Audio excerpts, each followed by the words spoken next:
Hey, what's up everyone? Raging Golden Eagle here, having way too much fun as always. Got another hilarious one for you guys today, trust me, you're gonna love it. Had this one sent over to me while I was over at Anime Expo, didn't really have time to cover it then obviously. But now, oh man.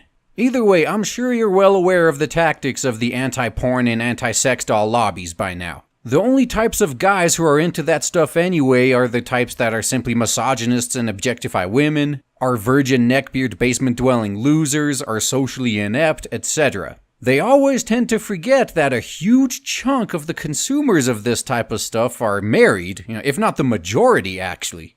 And I'm sure the few of you that still buy into the delusion that married men have sex are wondering, why would married men be into this if they have a wife? Well, I bring this article to your attention. My rubber romance, bizarre Japanese physio has fallen in love with a sex doll who doesn't grumble and forces long-suffering wife to live under the same roof.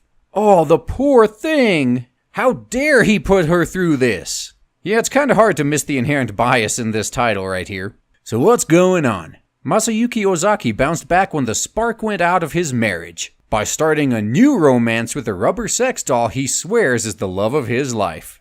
So this guy's already married, mind you, and he considers a silicone doll to be the love of his life. What possibly could have led to this? Masayuki, 45, said, "After my wife gave birth, we stopped having sex and I felt a deep sense of loneliness." Well, there you go, everything's explained. The woman got what she wanted out of the deal, right? She has a protector and a provider, she has a kid. No reason for her to keep putting out for the guy anymore, right? And if he dares try to force her, that's marital rape and he's gonna be in a world of hurt. So in this situation, this guy is trapped. He really only has a few options. Jerk off normally, cheat on her, get a prostitute. Honestly, he could have cheated on her, he really could have. And in my opinion, would have been justified in this case. She's not going to give him what he needs, he's going to have to get it from someone else. But instead, he picked masturbation, with a masturbatory aid, in this case, a sex doll. So even at the very beginning of this article, it's painfully obvious that this guy's wife is not some poor victim. She brought this upon herself. And this next line goes out specifically to all of you guys out there that seem to be under the impression that foreign women are a lot better and are somehow angels. He admits to being turned off by human relationships, adding during a seaside stroll with his rubber companion, Japanese women are cold-hearted. They're very selfish. Men want someone to listen to them without grumbling when they get home from work. And this guy's entire story so far actually seems to fit in pretty well with what I've heard from guys who are married to Asian women. And by that I mean women who were actually born and raised over in Asia. They're basically a honey trap.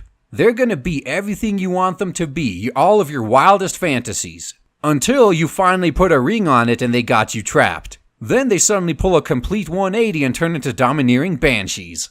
And again, this guy's story is not unique. Oftentimes that transformation includes cutting out sex pretty much entirely. But either way, the article then moves on to another story from another man who is in a similar position, though in his case his wife wasn't willing to give in.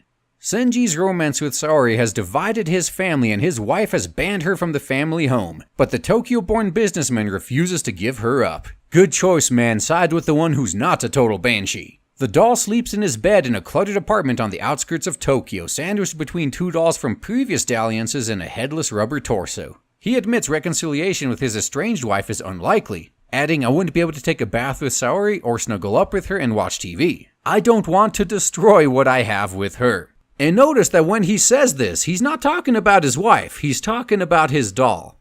This is a dude who has his priorities straight. And before anyone says if this is how he was gonna be, he shouldn't have gotten married in the first place, I just have to remind you of what I pointed out earlier about the honey trap. And besides, there's also this saying. Men marry women with the expectation that they're gonna stay the same, but are always unpleasantly surprised when they inevitably change. On the other hand, women marry men under the impression that they're gonna change them, and are always unpleasantly surprised when they stay the same. So from the very beginning, expectations are completely different. But add on top of that the blatant dishonesty of completely taking off your mask and transforming into a completely different person once you got the other person trapped, and you've already killed all hope of having any sort of productive, successful marriage in the first place. And to finish it off, we get back to Masayuki.